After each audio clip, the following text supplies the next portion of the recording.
जीवनं सत्पुरुषं ब्रह्म मार्ग प्रदर्शकं प्रेम भक्ति विनायकं शांति शक्ति विधायकं आचार्यं प्रवरण्य। उपस्थित সকলকে আনন্দিত জয়গুরু জানাই। আমি বসে বসে ভাবছিলাম তার কত দয়া।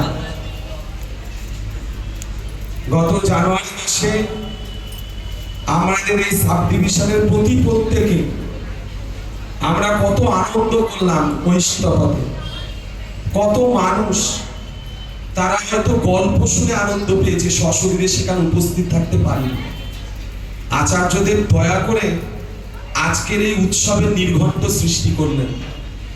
যারা আমরা সেই ব্যথায় কাতর উৎসবে মিলিত হতে পারিনি, নতুন করে একটা উৎসব সৃষ্টি করলেন তার সেই উৎসবকে চরণে অভ্যস্ত করে তোলার জন্য। এটাই তার দয়া। তিনি প্রতিনিয়ত চাইছেন তার উদ্দেশ্যটা কি।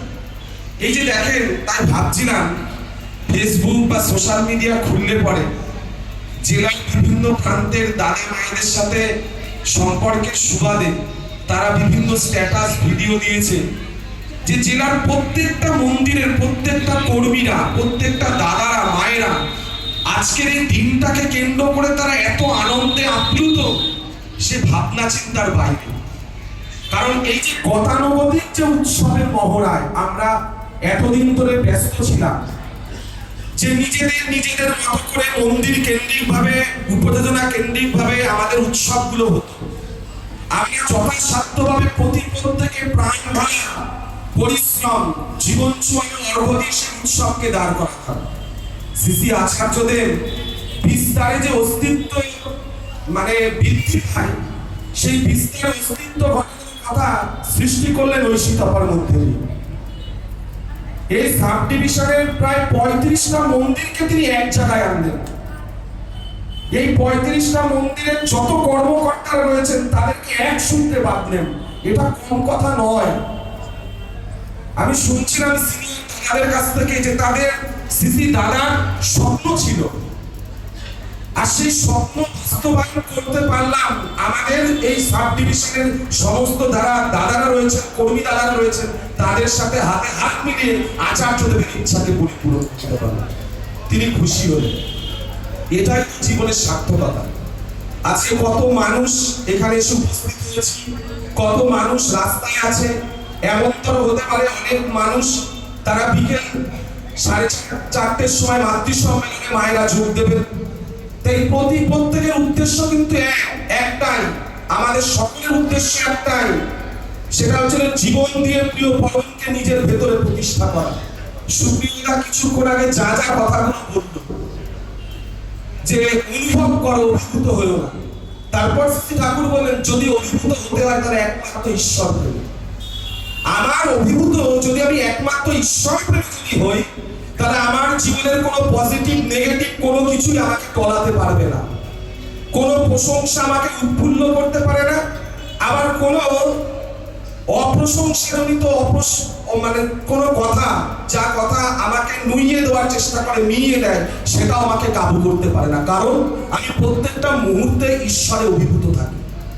আর এই যে ঈশ্বরে যে কি করে অভিভূত থাকতে হয় সেটা তো আমরা জানি না বলে আমরা আমাদের প্রবৃত্তি মার্গী চরণে অভ্যস্ত থাকি। কিন্তু যদি ঠাকুর বাড়িতে যাই, দেখি যে পরম পূজ্যবাদ শ্রী আচার্যদেব তিনি কি করে তিনি ঈশ্বর অভিভূত হয়ে আছেন।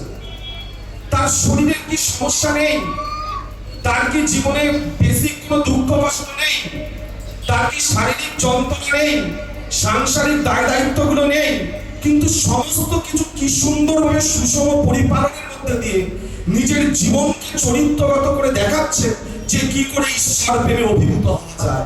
এটা আমাদের কাছে আইকন, এটা আমাদের কাছে আদর্শ, যে ঈশ্বরকে কি করে অভিভূত হয়ে থাকতে হয় শ্রী আচার্যদেবকে দেখলে পরে বোঝা যায়। তাই তো আচার্য সঙ্গ করে। এই যে সারা জীবন দিয়ে হয়তো আমরা পারবো না, যে কবিতাটা বললো সুপ্রিয়তা যে আমরা চলছি, আমার পিছন পিছন চলছে। শ্রী দাদা একটা কথা বলতেন, তিনি একদিন নাট মণ্ডপে বসে আছেন।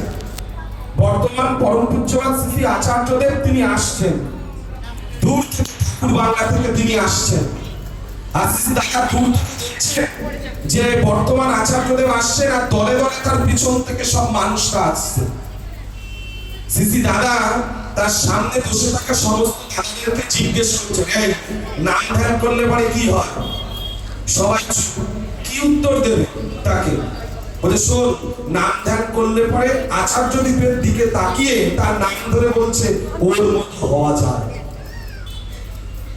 নাম ধ্যান করলে পরে আচার্যদেবের দিকে তাকিয়ে শিষ্য দাদা বলছেন ওর মতো হওয়া যায়। দেখছিস ও কেমন লোকপালি?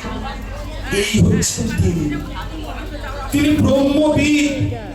তিনি যখন যা বলে এই বর্তমান জগৎ পরিস্থিতির সমস্যা সমাধানের জন্যই তিনি তার বার্তাটাকে দেন। তিনি দীক্ষাপত্রের কাজ করতে বলেছেন, করব।